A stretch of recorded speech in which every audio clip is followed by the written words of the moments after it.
7 दिसंबर को शहर हैदराबाद के एलबी स्टेडियम में जहां तेलंगाना के वजीर आला की हैसियत से रेवंत रेड्डी ने हलफ लिया, गवर्नर तमिलिसाई सुंदरराजन ने उन्हें वजीर आला का हलफ दिलाया, तो वहीं 11 अरकान ने काबीनी वज़रा के तौर पर हलफ लिया है।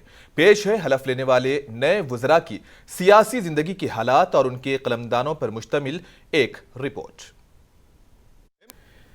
एम भट्टी विक्रमार्का को नायब वजीर आला और महकमे रेवेन्यू का कलमदान दिया गया। इन्होंने अपनी सियासी जिंदगी का आगाज कांग्रेस से किया और पोस्ट ग्रेजुएट तक तालीम हासिल की। 2009 में पहली बार रुकने असेंबली के लिए मुंतखब हुए। तेलंगाना असेंबली में कांग्रेस लेजिस्लेचर पार्टी के लीडर के तौर पर काम किया और रियासत में कांग्रेस को इख्तिदार पर लाने के लिए पदयात्रा की। तेलंगाना काबीना में दामोदर राज नरसिम्हा को वजीर सेहत का कलमदान दिया गया है। वो इंजीनियरिंग की तालीम हासिल कर चुके हैं। इन्होंने सियासत में कदम रखने के बाद 1989 में इंदौल असेंबली हलके से पहली बार कांग्रेस पार्टी से कामयाबी हासिल की और 2004 में दोबारा उस हलके से रुकने असेंबली मुंतखब हुए और 2006 में आंजहानी वजीर आला वाईएस राजशेखर रेड्डी की काबीना में प्राइमरी एजुकेशन का वजीर बनाया गया। 2009 में इन्होंने तीसरी मर्तबा इंदौल से कामयाबी हासिल की और वाईएस राजशेखर रेड्डी और के रोशैया के काबीना में जगह हासिल की और दिसंबर 2010 में एन किरण कुमार रेड्डी की काबीना में नायब वजीर आला का ओहदा भी संभाला। रेवंत रेड्डी की काबीना में इन्होंने वजीर के तौर पर हलफ लिया।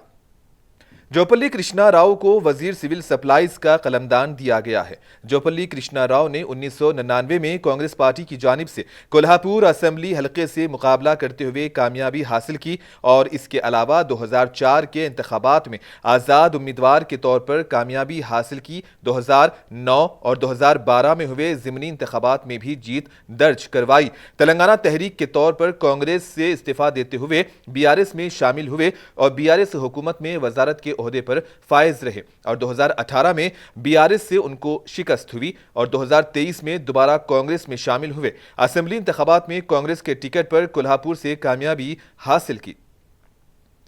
उत्तम कुमार रेड्डी को वजीर दाखिला का कलमदान दिया गया है। सियासत में कदम रखने से पहले वो एयरफोर्स में पायलट के तौर पर काम कर चुके हैं और 6 बार रुकने असेंबली के लिए मुंतखब हुए हैं और 2015 से जून 2021 तक 6 साल तक टीपीसीसी सदर के तौर पर काम करने का एजाज भी हासिल है। एन किरण कुमार रेड्डी की काबीना में हाउसिंग मिनिस्टर भी ये रह चुके हैं।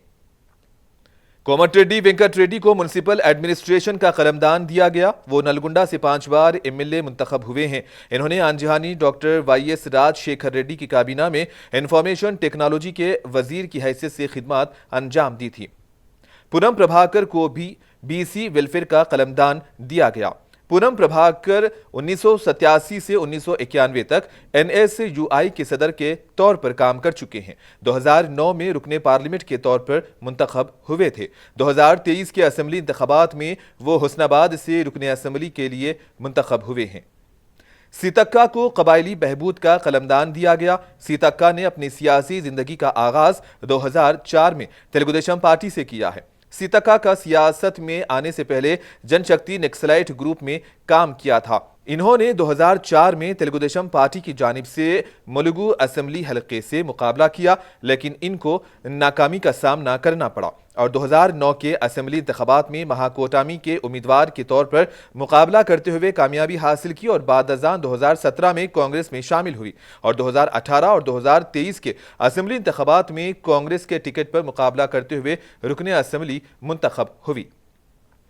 टी नागेश्वर राव को वजीर इमारत व शुमारे का कलमदान दिया गया। इन्होंने अपनी सियासी जिंदगी का आगाज तेलुगु देशम पार्टी से किया। उनको 3 वज़राए आला एन.टी. रामाराव, एन. चंद्रबाबू नायडू और के. चंद्रशेखर राव के साथ काबीना में काम करने का तजुर्बा है। तेलुगु देशम के बाद वो बीआरएस में भी काम कर चुके हैं।